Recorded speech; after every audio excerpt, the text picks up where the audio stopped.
fait l'option théâtre vont vous présenter leur travail accompli lors de cette année.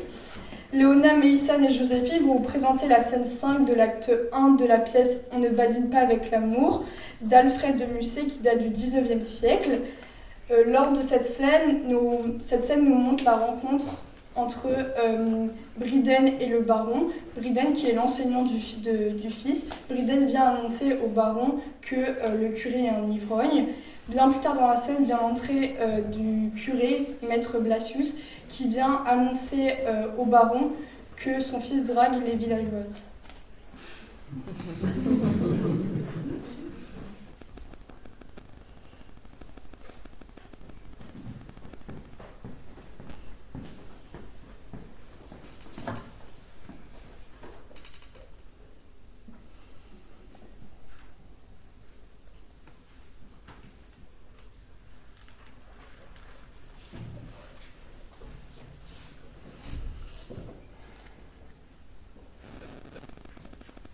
Seigneur, j'ai un mot à vous dire.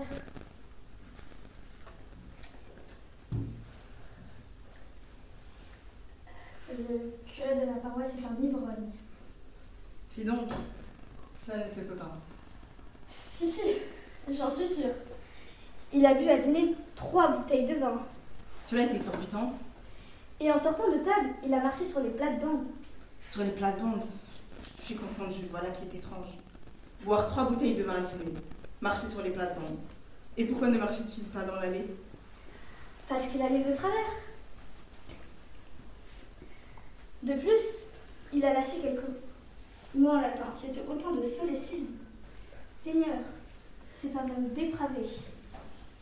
Apprenez, gouverneur, que j'ai autre chose en tête, et que je ne mêle jamais de ce que l'on boit, ni de ce que l'on mange. Je ne suis pas un majordome. À Dieu ne plaise que je ne vous déplaise, monseigneur. Votre vin est bon. Il y a de bons vins dans mes tables.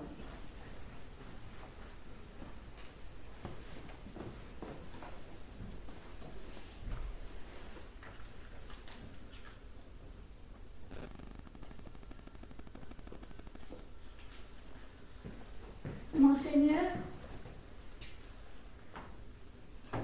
votre fils est sur la place, avec tous les polissons du village. Cela est impossible. Je l'ai vu de mes propres yeux. Il ramassait des cailloux pour faire des ricochets. Des ricochets. Ma tête s'égare. Mes idées se troublent. Vous me faites un rapport insensé, Briden. Il est inouï qu'un docteur fasse des ricochets. Regardez à la fenêtre, monseigneur. Vous le verrez de vos propres yeux. Il est au bord du lavoir. Il tient sur le bras une jeune paysanne. Une jeune paysanne? Mon fils vient-il ici pour débaucher mes vassales? Une jeune paysanne sous son bras. Et tous les gamins du village autour de lui. Je me sens hors de moi. Cela crie vengeance. Tout est perdu sans ressource. Je suis perdue. Briden va de travers, Blasius en le vint d'une manière horrible, et mon fils séduit toutes les filles du village en faisant des ricochets.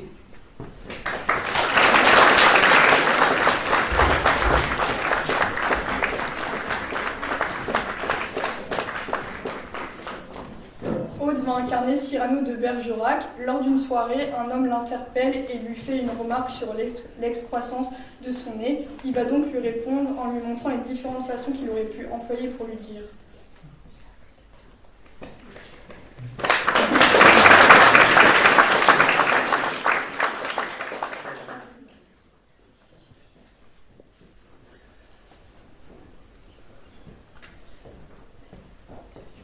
Vous avez un nez très grand.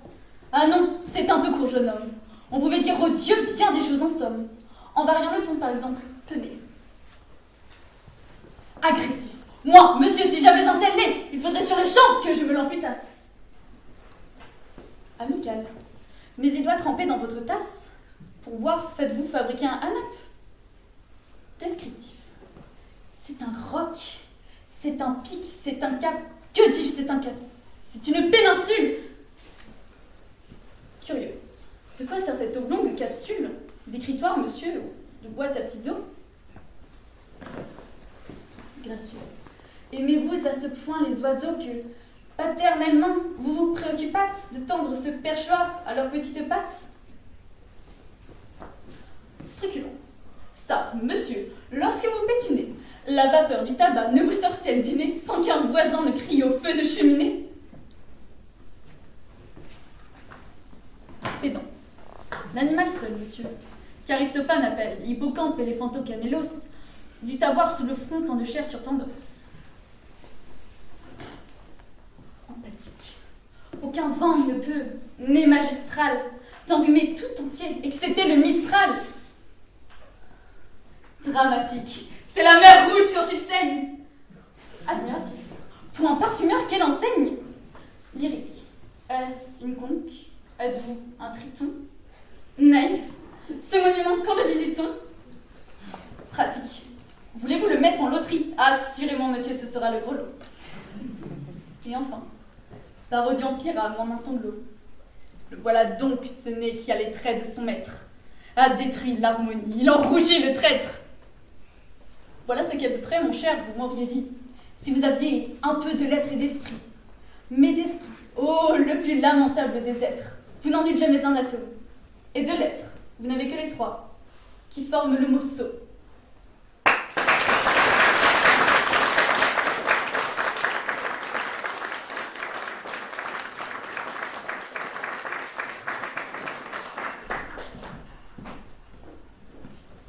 Louis et Chloé vont représenter la scène 2 de l'acte 2 de la pièce Cinna, qui date de 1645, écrite par Corneille.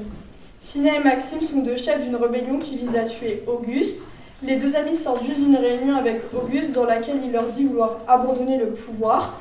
Maxime est en accord avec Auguste, mais Cinna se révolte et réussit à convaincre Auguste à rester sur le trône. Cette scène nous montre la confrontation entre les deux chefs.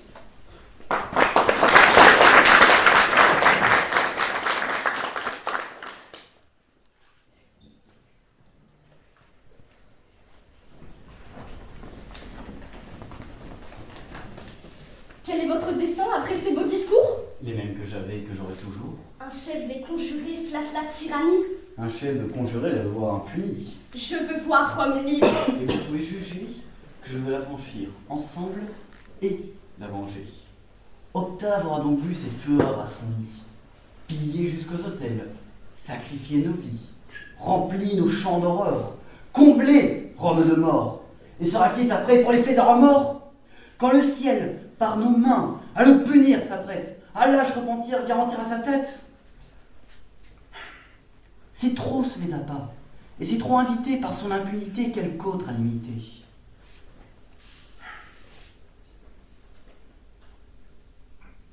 Vengeons-nous, citoyens, et que sa peine étonne quiconque après sa mort aspire à la couronne, que le peuple au tyran ne soit plus exposé.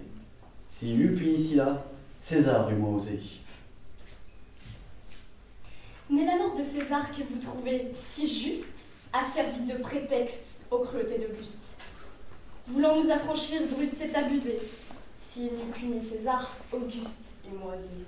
La faute de Cassier et de ses terreurs paniques ont fait rentrer l'État sous des lois tyranniques.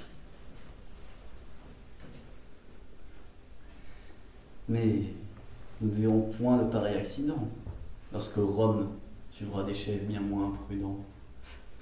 Nous sommes encore loin de mettre en évidence si nous nous conduisons avec plus de prudence. Cependant, c'en est peu de n'accepter pas le bonheur qu'on recherche au péril du trépas. Ça va être encore bien moins lorsqu'on s'imagine guérir un mal si grand sans couper la racine. Employer la douceur à cette guérison, c'est, en fermant la plaie, y verser du poison. Vous la voulez sanglante et la rendez douteuse. Vous la voulez sans peine, la rendez honteuse. Pour sortir de ces fers, jamais on ne rougit. On en sort lâchement si la vertu nagit. Jamais la liberté ne cesse d'être aimable. Et c'est toujours pour Rome un bien inestimable. Ce ne peut être un bien qu'elle d'inestimé venant d'une main lasse de l'opprimé. Elle a le cœur trop bon pour se voir avec joie le rebut du tyran dont elle fut la proie. Et tout ce que la gloire, à de vrais partisans, lui haït trop puissamment pour aimer ses présents. Donc, pour vous, Émilie est un objet de haine? La recevoir de lui me serait une gêne. Mais quand j'aurai vengé Rome, les maux soufferts, je saurai le braver jusque dans les enfers. Oui, quand par son trépas je l'aurai mérité, je veux joindre à sa main, ma main ensanglantée, l'épouser sur sa cendre, et qu'après notre effort, Le présent du tyran soit le prix de sa mort. Mais l'apparence a mis que vous puissiez lui plaire? Teint du sang de celui qu'elle aime comme un père? Car vous n'êtes pas homme à la violenter. Annie, dans ce palais, on peut nous écouter. Et nous parlons peut-être avec un peu trop d'imprudence, dans un lieu si malpropre à notre confidence. Sortons. J'ai terminé avec vous.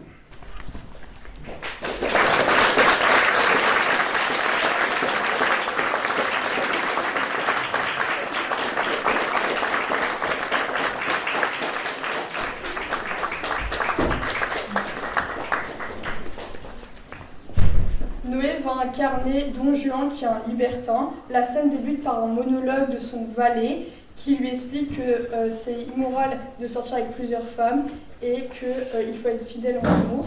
Don Juan va donc le contredire en lui montrant que la fidélité ne sert à rien dans un couple et que le fait de multiplier les conquêtes est quelque chose de bien.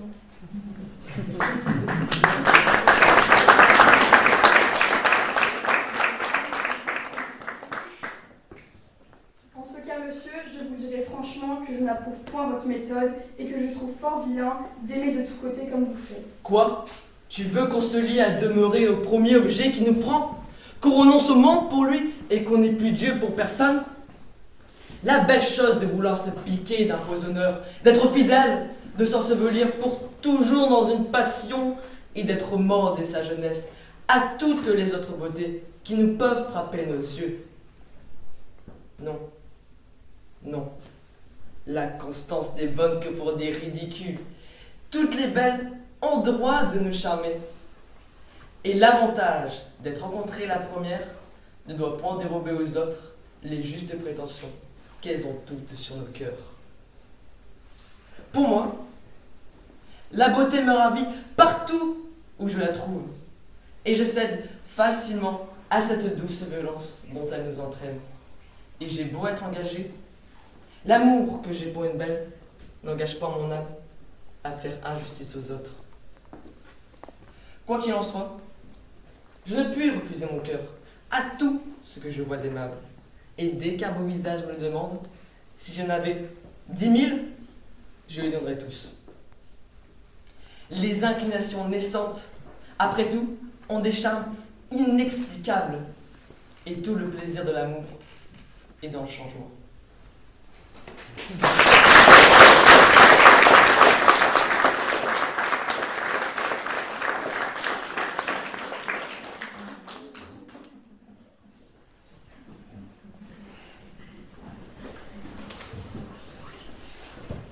Marie va jouer la scène 1 de l'acte 3 de la pièce Antigone, écrite par Jean Anouilh. Antigone est le personnage de la rébellion dans le théâtre classique. Lors de cette scène, Antigone a été jeté en cage pour avoir désobéi. Il est alors révolté, notamment envers Athéna, qui est une déesse.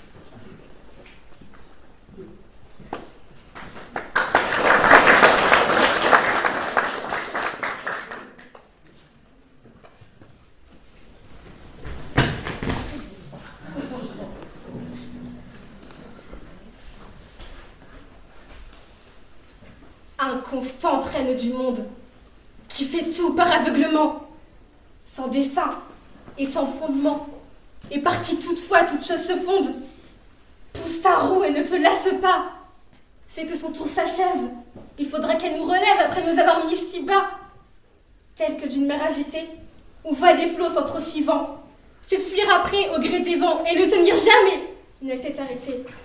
Tel est ton ordre quand que tu nous fais, tu caresses, tu frappes, tu viens à nous, tu nous échappes, et tu ne t'arrêtes jamais. Mais pourquoi trop peu de déesses, s'il est vrai que tu n'as point Dieu, n'est-ce pas plutôt à des hauts lieux que des tas de bergers que ta rigueur s'adresse?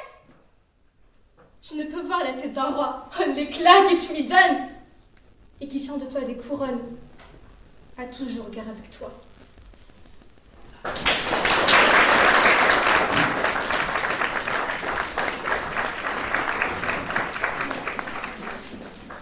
Léa et Annelle vont représenter la scène 5 de l'acte 3 de la pièce de Cyrano de Bergerac, écrite par Aymon Rostand. La pièce nous parle d'un triangle amoureux entre Roxane, une jeune femme d'une bonne famille, Cyrano, son cousin en est imposant, et Christian, très bel homme et possédant peu d'esprit. Avant cette scène, Roxane et Christian menaient une correspondance qui faisait croire à Roxane que Christian était très intelligent. Mais en réalité, c'était Cyrano qui écrivait ses lettres. Cette scène nous montre la première rencontre entre Roxane et Christian sans Cyrano.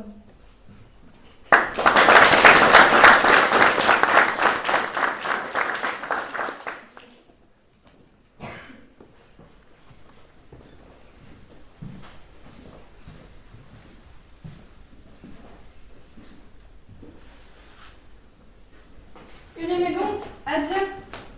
C'est vous. Attendez. C'est bon, ils sont loin.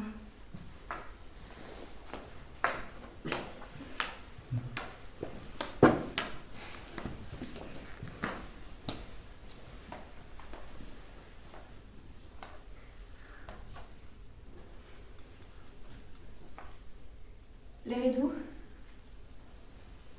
Le soir descend et nous passons. Asseyons-nous.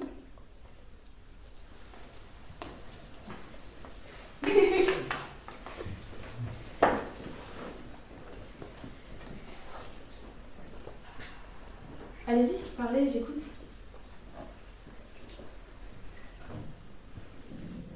Je vous aime. Oh oui, allez-y, parlez-moi d'amour. Je t'aime. Oui, c'est le thème, brodé. Brodé. Je t'aime. Tant. Sans doute, et puis Je serai si content si vous m'aimez.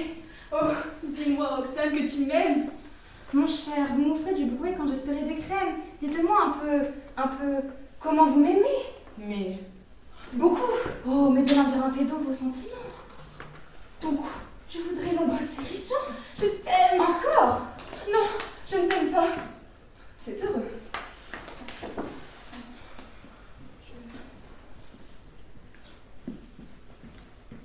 Je t'adore.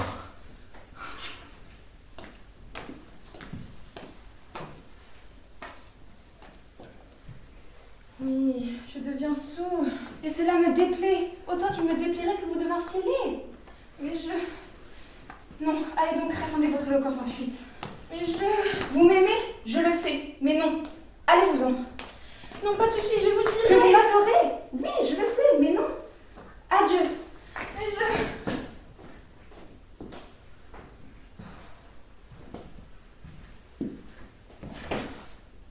C'est un succès.